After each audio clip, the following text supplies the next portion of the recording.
Sudamérica les dicen doctor como un tratamiento normal a los profesionistas. ¿Es correcto?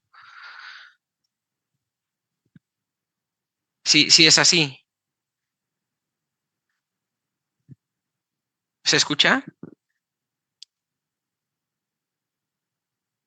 Ah, no, es que preguntaba porque tengo entendido que en Sudamérica les dicen doctor en general a los profesionistas, sin, no tanto por el grado académico, sí es verdad.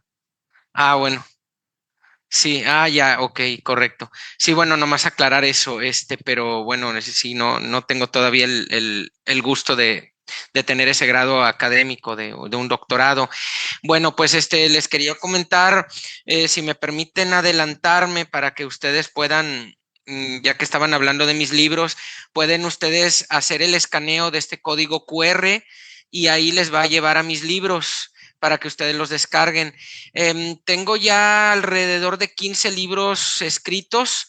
Son en las áreas de ingeniería, de matemáticas y de derecho de las nuevas tecnologías, algunos en materia de derechos humanos.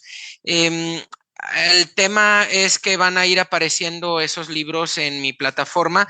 Todavía no, porque no tienen varios de ellos el derecho de autor. Ya existen, ya los tengo en un Drive, pero todavía no les he sacado el derecho de autor.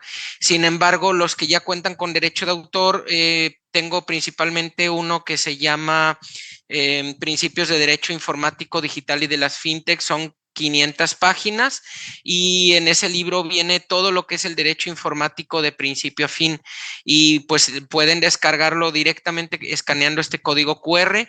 Después, si quieren, pueden también pueden pausar el video posteriormente y hacer el escaneo. Y con el tiempo les van a empezar a aparecer más libros. Este próximo año ya vamos a tener listo uno de ingeniería. Sin falta, Dios mediante, sería el próximo mes de junio, ya exageradamente tardado. Es un objetivo que tengo para la carrera de Derecho, que ya casi la termino, tener listo el libro de ingeniería informática, pero como les comento, el de Derecho ya está listo, el de Derecho informático. Entonces, estamos nosotros hablando de lo que es inteligencia artificial, derechos de autor, el nuevo paradigma. ¿Por qué estamos hablando de un nuevo paradigma? Porque el advenimiento de la inteligencia artificial, que no es algo tan nuevo como queremos nosotros pensar, ya es algo que se ha venido desarrollando, incluso antes del 2010 ya estaba en ciernes el tema de la investigación y el estudio de las inteligencias artificiales. Ya en los buscadores de Internet, en sus modalidades primitivas, ya existía la inteligencia artificial, ya existían los algoritmos, pero eso se ha desarrollado muchísimo más a un grado exponencial, se ha llegado a desarrollar, y esto apenas comienza. Estamos realmente en el nacimiento de una nueva era en materia cibernética. Estaba yo acordándome, no sé allá en Perú, donde están ustedes, pero aquí en México me tocó vivir en los noventas, en los años noventas, por ahí por el 95, cuando surgió Windows 95.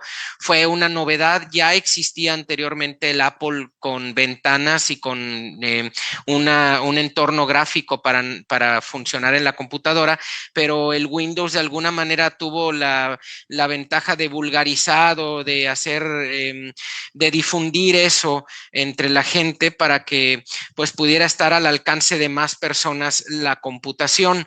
Entonces el Internet fue creciendo, mucha gente en aquel tiempo, me acuerdo yo, que egresaban de la preparatoria, que aquí en México le decimos al nivel previo a cuando entra uno a estudiar la carrera. Antes de la universidad sería lo último de educación básica, no sé cómo le llamen en Perú, pero aquí le decimos preparatoria o bachillerato. Y el caso es que pues muchos jóvenes pues no tenían ganas ya de hacer una carrera, y en aquel tiempo pues era la novedad, la paquetería de Office era una novedad, de tal manera que muchos con un simple y sencillo diplomado en computación ya conseguían buenos trabajos. Pero así como vimos ese surgimiento, estamos viendo un nuevo surgimiento ahora en una nueva fase de la cibernética, que es precisamente la inteligencia artificial. Ya la veíamos teníamos nosotros, por ejemplo, en la película de Odisea 2000, ¿qué era? 2001, Odisea Espacial, teníamos ahí la computadora Hall, era una computadora que estaba en la nave espacial cuando viajaban, creo que a Júpiter, y esa computadora pues hablaba con las personas, interactuaba. Otro caso que recuerdo yo era cuando estaba chico, el coche increíble o el auto fantástico, el famoso Kit se llamaba ese automóvil, el cual también tenía la función de tener una inteligencia artificial, pero eso fue por ahí por los años 80 y 90. Eso se veía muy lejos y era como una ciencia ficción. Ahora que esto arriba, pues vemos los derechos de autor ante un nuevo paradigma que tiene que surgir. Por ejemplo, una de las primeras cosas que nosotros nos preguntamos es de quién va a ser el derecho de autor cuando una persona, por ejemplo, escriba un libro y el libro pues no lo escribe realmente ese autor, sino una inteligencia artificial como puede ser Perplexity o ChatGPT. Entonces ahí surge la necesidad de legislar y de también crear jurisprudencia para poder tener nosotros un parámetro para poder establecer quién va a ser el dueño de esos derechos de autor, si realmente yo que le pedí a ChatGPT que me desarrollara el libro, o bien ChatGPT o en un momento dado incluso los dueños de esa plataforma, que en este caso pues el presidente sería Sam Altman. ¿Quién va a ser el dueño de esos derechos de autor y qué derechos son los que se tienen que proteger? Entonces, esto mismo pues aplica para los programas informáticos que se creen a raíz de la inteligencia artificial. Esto también aplica para los temas de los videos que se desarrollen con inteligencia artificial, porque pues ahorita realmente incluso el trabajo del programador va a sufrir cambios. El programador que hasta ahora pues estaba acostumbrado a codificar, pues ya no va probablemente a estar pues tan en la necesidad de codificar. Estaba hablando hace un momento con unas personas de la Comisión Estatal de Derechos Humanos de aquí de Nuevo León, de México, y en la Comisión Estatal de Derechos Humanos tenían hace muchos años la mecánica de trabajo de que cada abogado cuando tenía que levantar una comparecencia, cuando tenía que hacer una diligencia, se apoyaba en una secretaria que sabía mecanografía. La secretaria pues tenía la característica de que conforme el abogado iba hablando, ella iba capturando con los dedos la conversación, pero ahora nosotros le podemos dictar a la computadora, como ya lo hago yo precisamente. Ya no uso casi el teclado. En la carrera de ingeniería usaba el teclado. Ya después empecé a estudiar Derecho, mi segunda carrera. Empecé usando el teclado en el primero o segundo tetramestre y posteriormente ya nada más le dictaba a la computadora y yo me ocupaba de corregirle la ortografía al dictado. Pero ahora que viene la inteligencia artificial, yo le dicto a la computadora y luego le pido a ChatGPT que me corrija la ortografía, y de esa manera pues tienen ustedes esta presentación, por ejemplo, con la cual yo le dicté y este aparato pues se encargó de generarle lo que son los puntos, las comas, de organizarlo, y de esa manera pues me quita trabajo de encima. Más cuando estamos nosotros ante una situación, por ejemplo, los abogados que tienen que redactar ampliamente, generar amplios, ¿cómo se dice? Pues resoluciones judiciales. A veces hay resoluciones que llevan 50, 80, 200 páginas, pues gracias a estas funciones podemos hacer eso en cuestión de una hora, en vez de tardarnos un día en redactar todo y luego todavía tenerlo que corregir con pues manualmente, teniendo la posibilidad de que por muy buena ortografía que tenga uno, pues se nos escape algún detalle y tengamos errores ortográficos. Entonces, pues todo esto es lo que implica un nuevo paradigma. ¿Y qué es la inteligencia artificial que nos viene a generar la necesidad de tener un paradigma? Bueno, pues la inteligencia artificial está está definida como la capacidad que tienen las computadoras para pensar por sí mismas, para emular la inteligencia humana, para poder incluso en un futuro tener una personalidad propia, pero siempre en el sentido, por lo menos hasta ahora, de que pues al menos hasta el momento nadie está pensando en concederles derechos humanos a estas máquinas, quién sabe en un futuro, pero por lo pronto pues van a ser nuestros esclavos, por decirlo así. Malamente en algún tiempo el ser humano tuvo categorías en cuanto que si eras de la raza blanca pues eras superior, si eras negro pues estabas condenado a ser un esclavo. Eso ha cambiado, pero por lo pronto pues algo que hemos avanzado, algo a lo que estamos llegando, por ejemplo, en esta era de Acuario, eso ya es otro tema que veremos en alguna otra plática, pero astrológicamente estamos cambiando de era, estamos cambiando de una era de Piscis, donde se permitía la esclavitud, donde se permitían las jerarquías, a irnos a una era con otro tipo de paradigmas, entre los cuales está precisamente la igualdad entre todas las personas, la inclusión entre todas las personas, el respeto a otras religiones, a otras preferencias sexuales, a otro tipo de culturas, y dentro de esto pues la inteligencia artificial pues en este momento su función es servirle al ser humano.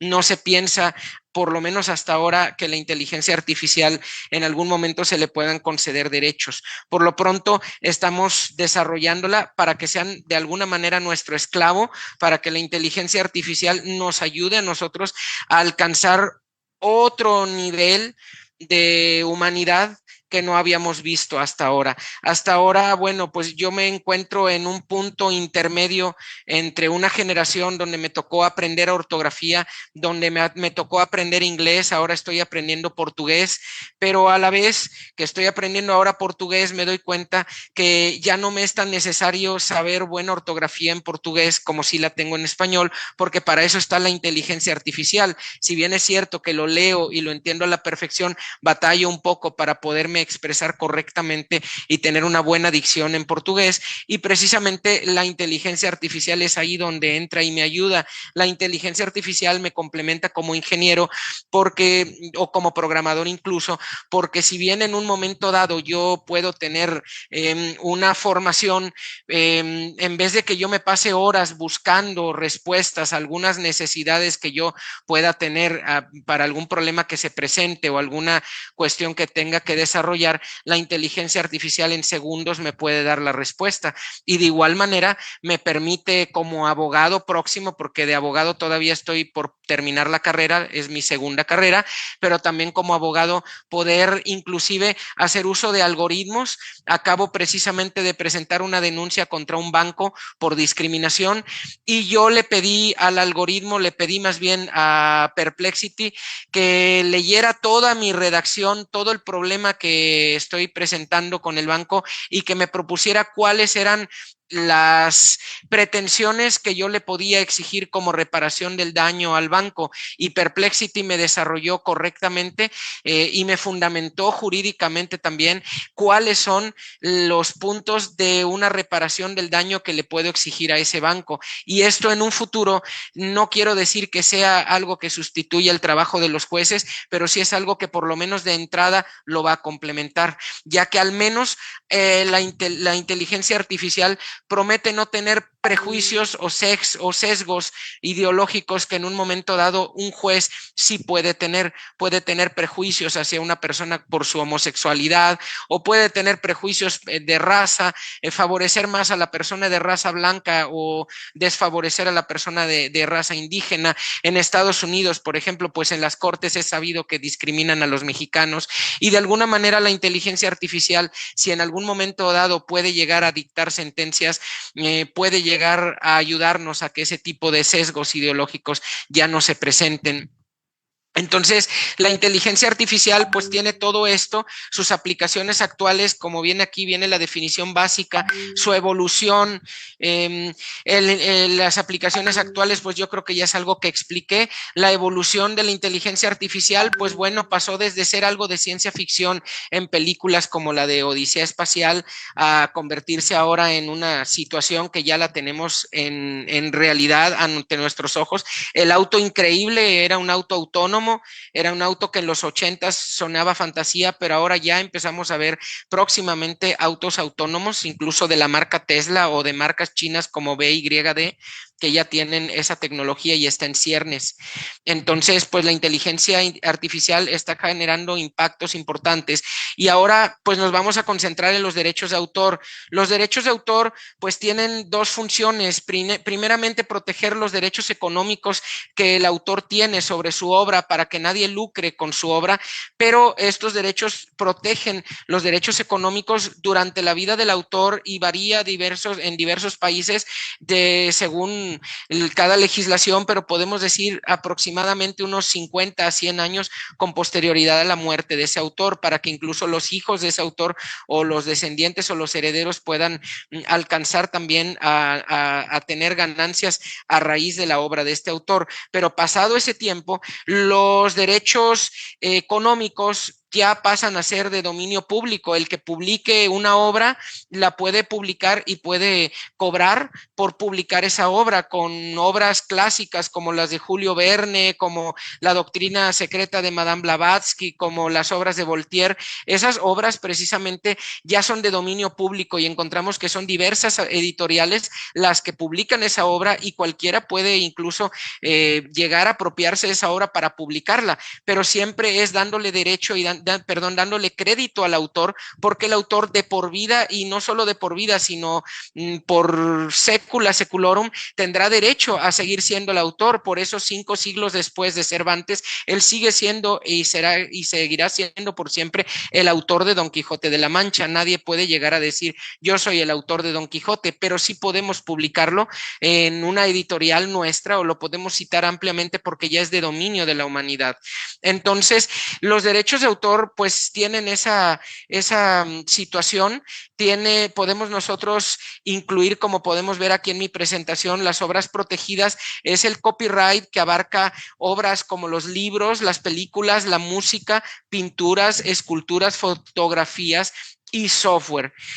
Ahora bien, ¿qué es lo que pasa y cuál es el nuevo paradigma al que nosotros nos estamos acercando? Que la creación de obras por inteligencia artificial, ahora sí, no tenemos nosotros paradigmas para poder establecer quién va a ser el responsable de una obra, porque de igual manera, por ejemplo, volviendo al tema de los coches autónomos que apenas están empezando a surgir, que todavía no está bien establecido ese tema, los coches autónomos, si el coche llega a atropellar a una persona, ¿quién va a ser el responsable de ese atropello? ¿Va a ser el conductor o más bien la persona que va a bordo del vehículo? Pero si yo voy a bordo y yo no estoy manejando el vehículo, pues ¿por qué me vas a responsabilizar si el automóvil atropella y mata a alguien?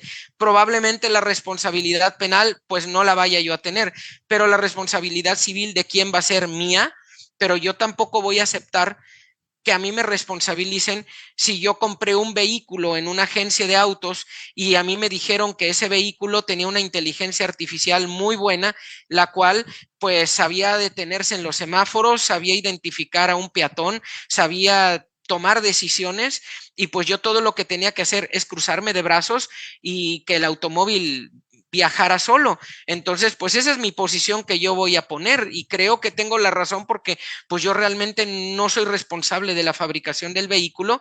Yo nada más compré un vehículo que me dijeron que era muy bueno y ese vehículo manejaba solo, y si ese vehículo atropella y mata a alguien, ¿quién se va a hacer responsable?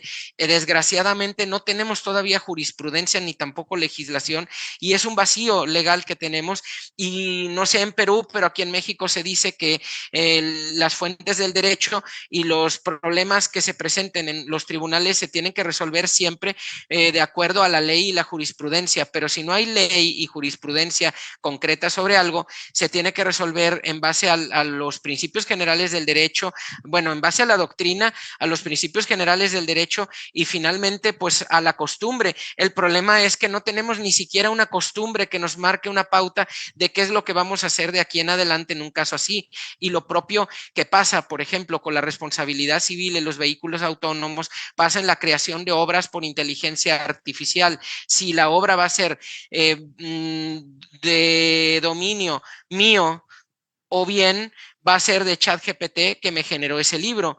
Entonces, esto pues nos pone ante la generación de contenido por IA, la originalidad y la falta de intención. Bueno, la falta de intención creativa humana podría ser ahorita el principal motivo por el cual le podemos negar esos derechos de autor a la inteligencia artificial, porque al final de cuentas somos nosotros los que la estamos dirigiendo a ella. Es el programador el que le está pidiendo a ChatGPT o bien a alguna otra plataforma que se dedica a codificar, pues es el programador el que le está pidiendo que le codifique, que le genere el programa. Entonces, de cierta manera, yo soy el que está dirigiendo la inteligencia artificial, el que le está pidiendo que haga esto o haga lo otro, pero también la inteligencia artificial es la que está generando el contenido. Entonces, podríamos decir que la falta de intención creativa hasta el momento podría ser el argumento para no darle todavía los derechos de autor y a la inteligencia artificial y sí dárselos al usuario, pero eso no sabemos a futuro qué es lo que al final de cuentas terminen determinando tanto los legisladores cuando generen legislación como los tribunales cuando en un momento dado generen precedentes judiciales y jurisprudencia. Ahora,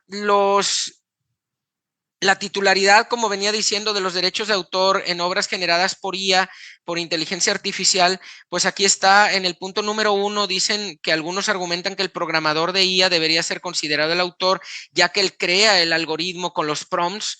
Eso es otra cuestión. Los prompts, que son las órdenes y las instrucciones que tú le das a la inteligencia artificial, es lo que en un caso dado va a venir convirtiéndose en un momento en lo que cambie la programación de ser programación por codificación a ser ingeniería de prompts, como dijo precisamente el CEO de NVIDIA, que ya era algo que estaba a punto de desaparecer el trabajo del programador como tal, y que el programador se va a transformar de ser lo que es actualmente a ser una persona que siga usando la lógica de programación, pero que ya no batalle tanto con los detalles sintácticos y la sintaxis de los programas, porque realmente pues cada lenguaje tiene sus particularidades. No es lo mismo programar en Java que programar en PHP o programar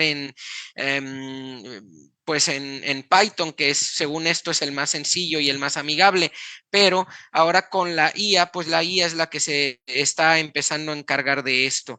Ahora, otros consideran que el usuario que proporciona indicaciones o inputs a la IA, pues es el autor, pero hay otros que dicen que es la IA, la del autor, y esto pues genera problemas o desafíos legales y filosóficos complejos.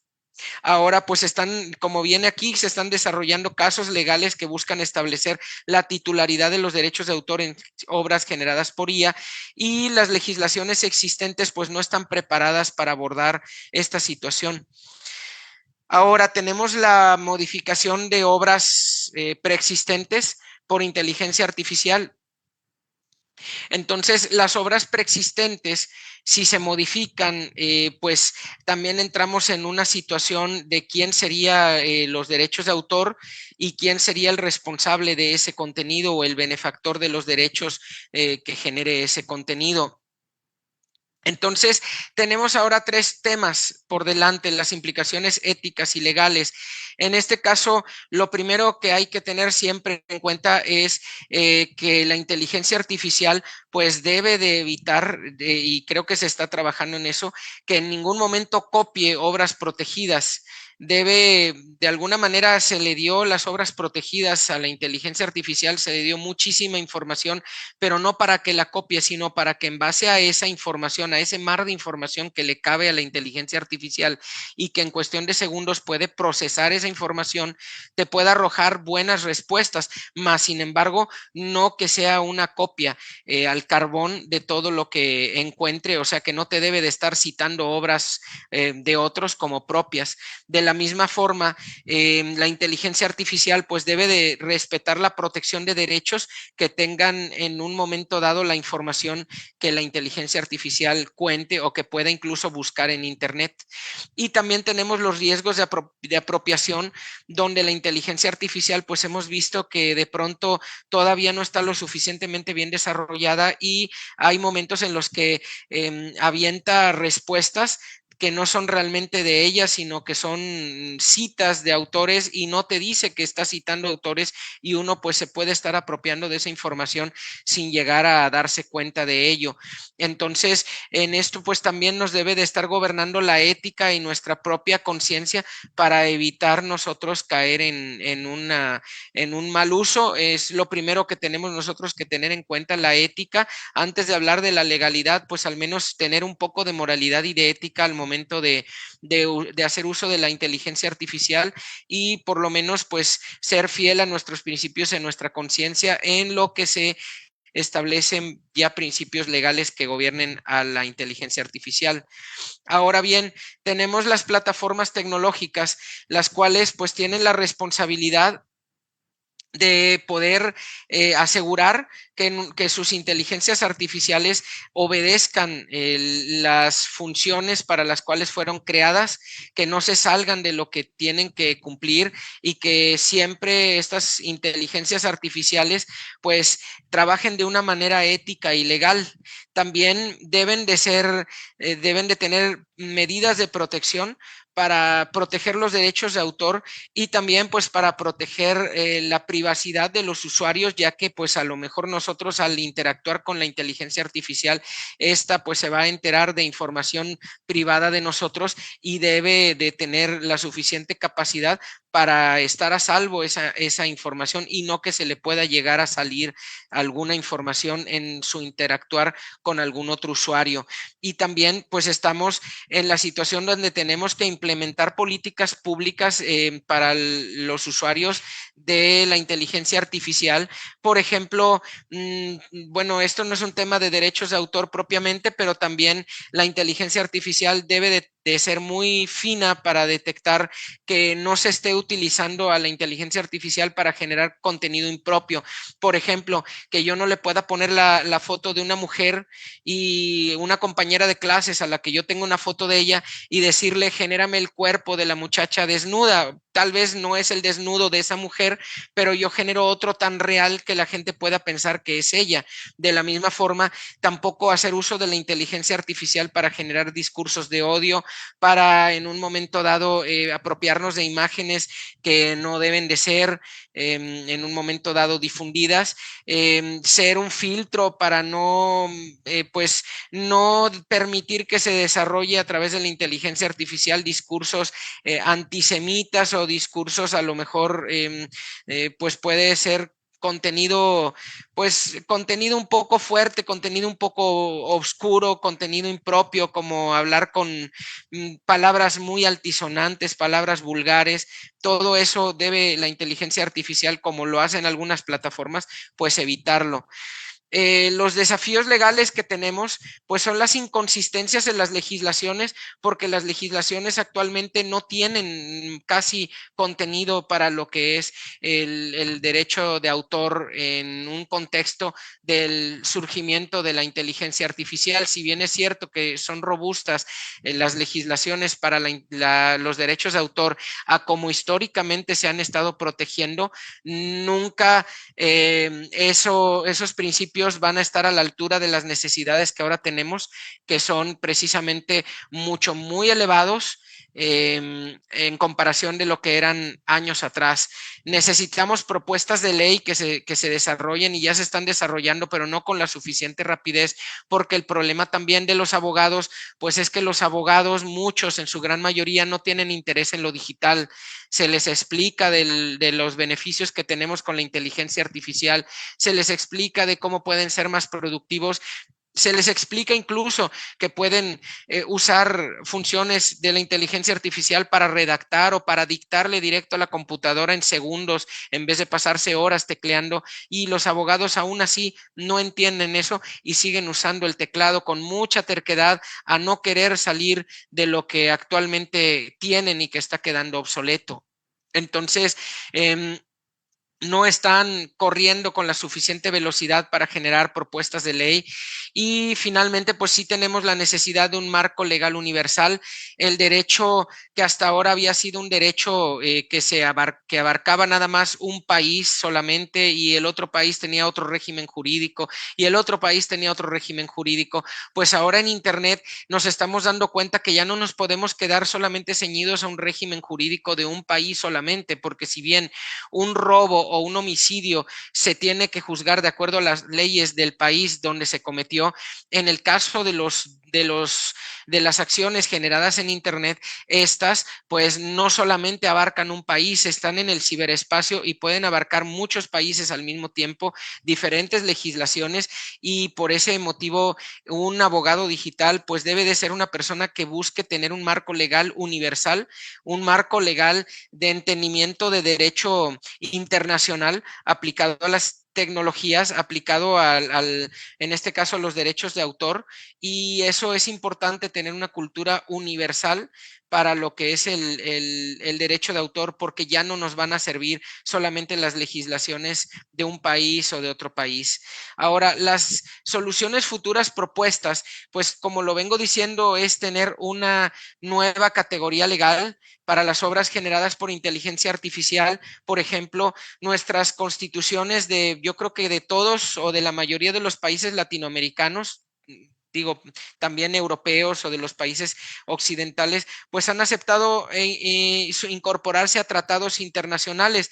Por ejemplo, tenemos el Tratado de Budapest, que es en materia de ciberseguridad, que muchos de los países civilizados, curiosamente México no está, pero están en ese convenio. Entonces, tal vez así podríamos tener nosotros una nueva categoría legal en materia de inteligencia artificial para nosotros poder de alguna manera obligar o invitar a los países diversos a suscribirse a esos tratados internacionales que se pueda generar en un futuro, para que ellos, esos países miembros, puedan empezar a crear legislaciones de acuerdo a esos tratados internacionales. Y en el tiempo que se hace eso, pues al menos que esos tratados internacionales puedan servir para la materia de inteligencia artificial. Y también pues la colaboración entre humanos e inteligencia artificial pues tiene que ser cada día más robusta para que nosotros podamos nutrirnos y aprovecharnos de esto para poder tener una mayor productividad. Sin duda, el abogado que sepa aprovecharse de la inteligencia artificial va a ser extremadamente productivo, y en esta ventana de tiempo en la cual estamos en este momento, el abogado que la use bien, la inteligencia artificial, va a ser muchísimo mejor que todos sus demás colegas, porque abundan los abogados que no quieren ni piensan ni tienen en el panorama la idea de prepararse en cuestión en materia cibernética. No les interesa, están acostumbrados a redactar sus hojitas y presentarlas en físico, y no les gustan las audiencias virtuales, que están con una resistencia al cambio muy grande, de tal manera que el abogado que sepa realmente hacer uso de esta tecnología, pues va a ser una persona que haga la diferencia.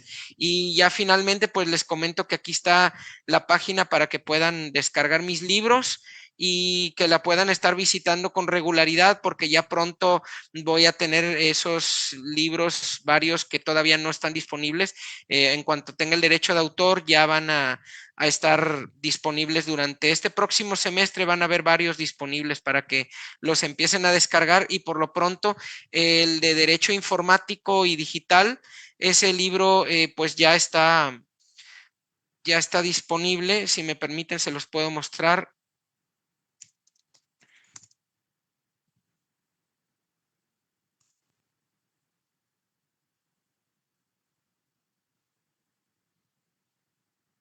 Pueden buscar así en Google mi nombre.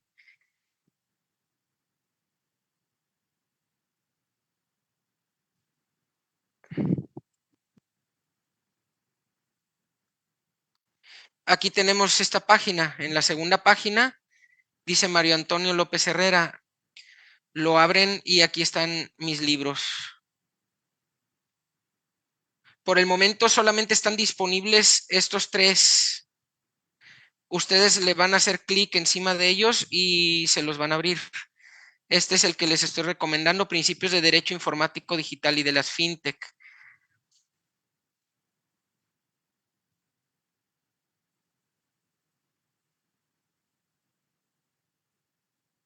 Ahora tengo, este es el libro. ¿Sí se ve bien? Ok. Estos son los temas que abarca el libro. Bueno, introducción al estudio del derecho, introducción a la informática, informática jurídica, gobierno digital, gobernanza en red, comercio electrónico, derechos humanos y TIC, derecho y TIC, democracia digital, legal tech, marketing jurídico, ciberseguridad y delitos informáticos, ética y TIC, líneas de investigación en derecho de las TIC, propiedad intelectual en las TIC, está en la página 143, protección de datos personales en TIC, ustedes le van a dar aquí al lado y en esa flechita lo descargan, es totalmente gratis. Sigue protección de datos personales en TIC, derecho de las telecomunicaciones, informática forense, derecho internacional de la propiedad privada, derecho mexicano de la propiedad intelectual, contenidos digitales y proveedores de servicios de Internet, patentes y derechos de autor, derecho internacional de las comunicaciones, derecho mexicano de las telecomunicaciones, derechos de usuarios de telecomunicaciones, derecho administrativo de competencia de telecomunicaciones, procedimientos jurisdiccionales en telecomunicaciones, derecho internacional de la privacidad y protección de datos, derecho mexicano de la privacidad y protección de datos, cómputo en la nube, biometría digital y temas emergentes, introducción a las fintech, ley fintech, introducción al sistema financiero mexicano, Big Data, blockchain, ecosistemas de pago, la banca del futuro, los mercados de valores y seguros frente a las nuevas tecnologías, protección del usuario en los servicios digitales financieros, derecho bancario y bursátil en México, gestión de nuevas tecnologías en el sector financiero, compliance, conclusión y la bibliografía. Vemos nosotros que son exactamente 456 páginas.